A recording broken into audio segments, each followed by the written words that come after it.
Bonjour à tous et bienvenue sur la chaîne de votre liberté. Ici, on parle de liberté financière, immobilier physique, immobilier fractionné, bourse crypto, tout ce qui nous permet d'atteindre notre liberté. Et aujourd'hui, on va analyser un nouveau projet chez Realty, donc à Shield Street à Détroit. C'est la suite des 8 propriétés qu'on a eues cette semaine.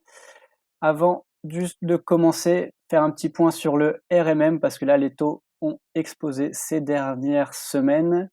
Donc pour ceux qui prêtent la liquidité, on est à 7,75%, donc c'est plutôt sympathique, surtout que moi, je fais partie de ces gens-là. Donc merci à tous ceux qui empruntent.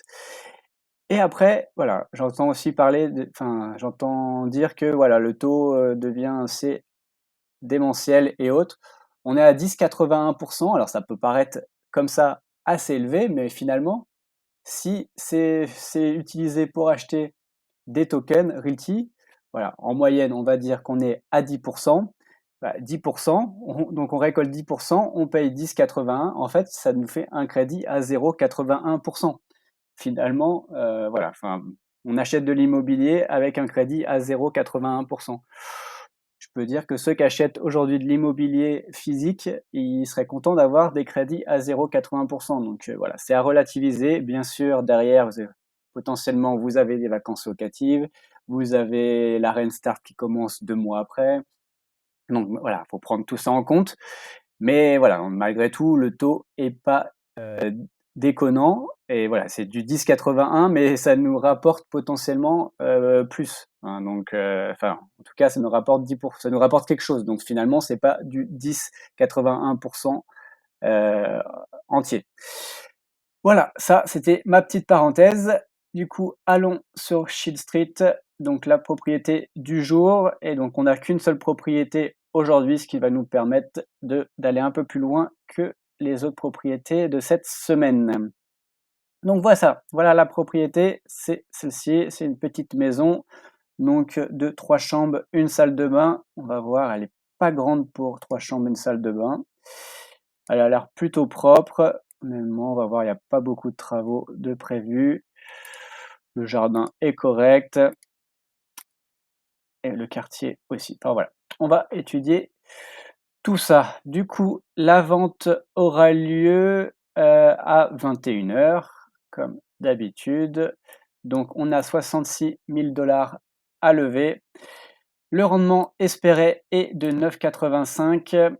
La Rentstart, comme les autres propriétés, est au 1er janvier 2024, donc dans un peu plus d'un mois et demi. Le token est à 50,89 $, ce qui nous donne au taux actuel en euros 47,69 €. Ensuite, on a 1300 tokens à aller chercher. Donc, je pense que là, on a quand même eu déjà pas mal de propriétés cette semaine. Je suis pas sûr que ça parte très vite. Et quand on regarde, là, actuellement, on a toujours celles d'hier qui sont. Il reste toujours quelques tokens là ce matin. J'enregistre. Donc, je pense que ça. Vous avez à peu près le temps. En tout cas, pour ceux qui me disent qu'ils n'arrivent jamais à investir sur Realty, je pense que là, si vous êtes à 21h, vous arriverez à investir sans problème. Ensuite, au niveau description, bon, pareil, description assez courte, hein, mais bon, on a la surface, bon, ça, voilà, pas grand-chose. On sait qu'on a quelques écoles aussi à côté, ça c'est plutôt pas mal. On a le parc, ça on va en parler, c'est un bon point. On a d'autres propriétés aussi aux alentours. Qu'est-ce qu'on a d'autre? Et les 3 000 $ du budget travaux qui, voilà, pour l'entrée, peinture extérieure et pour refaire jardin et quelques petites maintenances. Où est-ce qu'on se situe? On se situe au nord de Détroit, donc dans cette partie-là, au-dessus de Highland Park. Et on voit là, on a juste à côté un parc, donc un grand parc juste en face. Quand on va aller se promener, on va aller voir ça. Et ça, c'est vraiment un bon point. Ensuite, au niveau financier, donc le loyer est à 870 $ et je voulais qu'on parle après d'un point important, des taxes. Donc là, eux, ils estiment les taxes à 75 $ par mois. Donc on va en parler juste après. Au niveau investissement total, donc la propriété est achetée 52 000 dollars et comme on a pu le voir, on a 3 000 dollars de travaux. Donc bon, ça reste assez cohérent au vu de la propriété. Du coup, on va analyser sur Zillow. Zillow, pas forcément d'estimation, on va aller voir après des maisons comparatifs. Pour eux, le loyer, l'estimation de loyer serait aux alentours de 1 200 dollars, quand nous, on est à 870, donc ça, c'est un bon point. Et par contre, le point que je voulais voir là-dessus, quand je viens de vous en parler, c'était les taxes. Donc ça, c'est l'historique des taxes. Donc property tax, donc c'est là. Donc nous, on était à 75, enfin dans les estimations de Realty, on était à 75 dollars par mois, ce qui nous fait du 900 dollars par an. Donc là, on n'a pas les taxes sur 2021-2022, les récentes, mais on voit qu'en 2020, par exemple, on était à 1158, donc versus 900. Donc voilà, est-ce que ça a baissé? Est-ce que Realty, et on sait que par contre, ça, ils m'ont expliqué dans plusieurs CC, c'est quand même des experts là-dessus pour contester les taxes et les faire baisser. Mais voilà, en tout cas, c'est un point important à suivre et que on ne suit pas toujours. En tout cas, dans mes analyses, je ne le suivais pas forcément toujours. Donc ça, voilà, il faut regarder l'évolution. Là, malheureusement, on n'a pas les estimations, enfin, les taxes récentes, donc 2022-2021, ce qui est un peu dommage. Mais voilà, donc à voir, à suivre aussi en fonction, en tout cas pour les prochaines propriétés. Au niveau estimation aux alentours, donc alors, nous, on est à 69 dollars par square feet. Donc, comme on peut le voir, on est sur une petite surface. On est à du 792 square feet, ce qui nous donne du 73 mètres carrés. Donc, pour une 3 chambres, une salle de bain, c'est des petites pièces. Donc, à voir, j'ai pas énormément d'estimations aux alentours sur ces surfaces-là. Elles sont souvent quand même plus grandes pour des 3 chambres, une salle de bain. Et on a vraiment aussi tous les prix. Donc nous, on a 69 dollars, je vous dis, par square feet. Et quand on regarde, on est plutôt vers comme ce qu'on peut retrouver, donc du 45, du 50. On a un peu de 60 dollars. Après, voilà, si on s'arrête sur les maisons qui ont été vendues en 2023, qu'est-ce que j'avais vu? J'en avais vu une tout à l'heure. Oui, voilà. Si on prend celle-ci, donc qui a été vendue du coup en janvier, donc c'est inversé, c'est les dates américaines. Donc en janvier, sur une surface à 1000 mètres carrés, donc quand même 1000 square feet, pardon. Donc c'est quand même plus grande que la nôtre. 68 000 dollars, donc ça nous fait du 68 dollars par square feet. Voilà, donc on se retrouverait dans les prix de ce qu'on achète chez Realty. Mais voilà, la plupart des autres, on est sur du. Alors après, il faut voir dans quel état aussi elles sont. Donc on n'a pas forcément les photos d'intérieur on ne fait pas forcément une analyse complète. Mais bon, voilà, on a quand même des prix à 47, à 35, bon, 50, 30, 50, 38, 50, 40, 19. Voilà, ça reste, c'est le marché, quoi. Le marché, c'est ces prix-là, donc dans le quartier. Donc voilà, sur les 55. Donc là, c'est plus ou moins le prix que nous on achète, sauf que la propriété, elle fait 1600 square feet, donc c'est plus du double de ce qu'on achète. Donc pour moi, cette partie-là, on achète quand même au-dessus du marché. Donc voilà, c'est pas forcément un point positif sur cette partie-là. Par contre, au niveau du loyer, donc pour rappel, on est à 870 dollars par mois. Et quand on regarde ce qui se pratique dans le quartier, on est plutôt, donc là, on est à 871 square feet, donc on est proche, donc on serait sur de 1195. Là, bon, elle est beaucoup plus grande, mais elle fait 1300. Là, on a du 1000, 1200, 1300. Donc voilà, sur ces, en tout cas, 3 chambres, une salle de bain, on est vraiment au-dessus. On devrait être au-dessus en tout cas. Si on va voir au niveau criminalité, donc nous, on est ici, donc on voit qu'on est en dessous de la moyenne, donc là, c'est plutôt un bon point. Donc après, on est entouré par contre par des zones plutôt pas terribles, mais bon, en tout cas, ce quartier-là est plutôt bien fréquenté, il n'y a pas trop de criminalité, on est en dessous de la moyenne. On va aussi analyser du coup le quartier et les stats du quartier, ça c'est un bon point que j'aime bien faire régulièrement.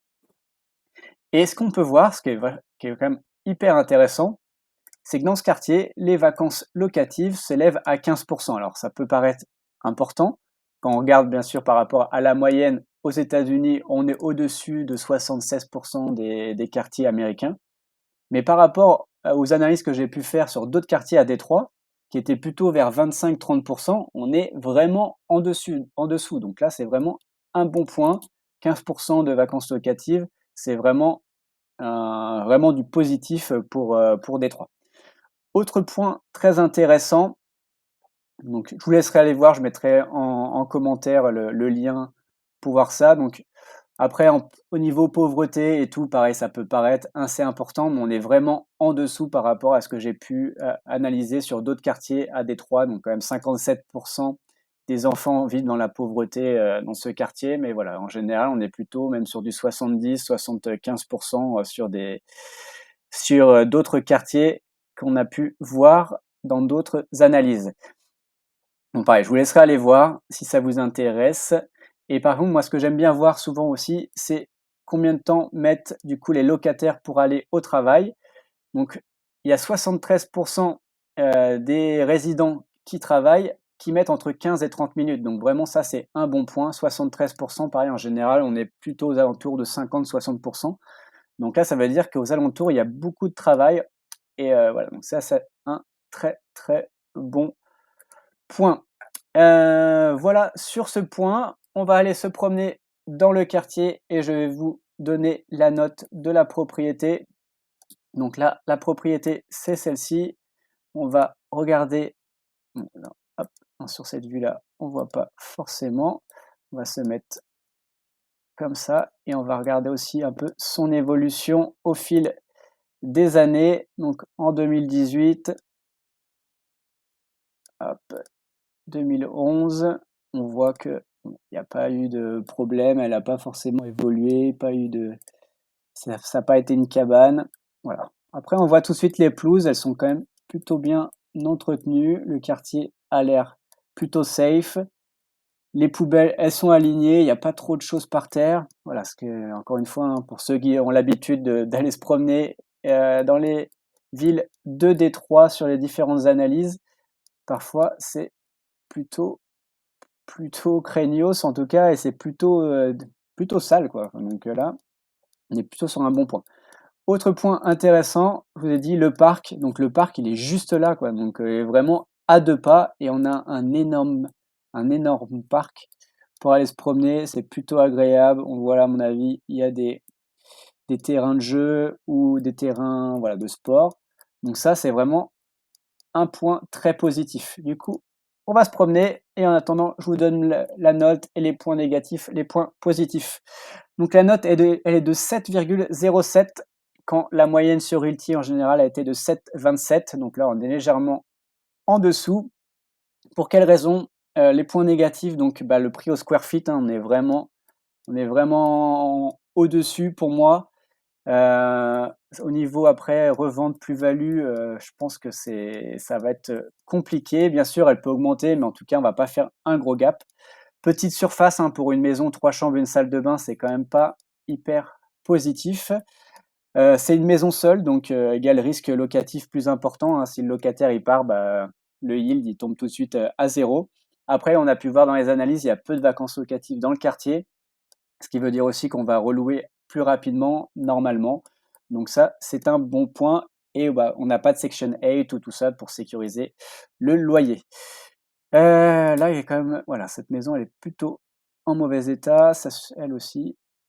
Donc bon, après, voilà, il n'y a pas, ça avait l'air plutôt clean le quartier. Les points positifs, le loyer, hein, il est quand même assez bas par rapport à la concurrence, ça on a vu. Très belle maison. Le parc à côté, le quartier qui a l'air safe, ça c'est quand même un point très positif. La criminalité qui est en dessous de la moyenne, donc ça pareil, point très très positif. Et proche des emplois, entre 15 et 30 minutes pour aller au travail, ça c'est un point très positif également. Lui, lui, il aime pas les vélos, je sais pas, qu'est-ce qui s'est passé? Il a jeté tous les vélos, c'est dégueulasse. Pourtant, il y a quelqu'un qui a l'air de vivre ici. Bon. Et quand on voit lui qui a sa pelouse parfaite, il vit, voilà, lui, il entretient parfaitement sa maison, mais en face, c'est dégueulasse. Bon, c'est la vie, c'est la vie d'un quartier, on choisit pas toujours ses voisins. Voilà, on a fait le tour pour cette vidéo et cette analyse. N'hésitez pas à me dire en commentaire si vous allez investir sur cette propriété ou si vous avez investi sur les autres cette semaine. Mettez des pouces bleus. Si vous n'êtes pas encore abonné, abonnez-vous pour ne rien louper. Abonnez-vous aussi sur le canal Telegram. Je mettrai en description le lien. Voilà, on est aujourd'hui plus de 100 à discuter des propriétés sur Realty, mais aussi sur plein d'autres projets. Et voilà, on se retrouve bientôt pour une prochaine vidéo. Ciao, bye.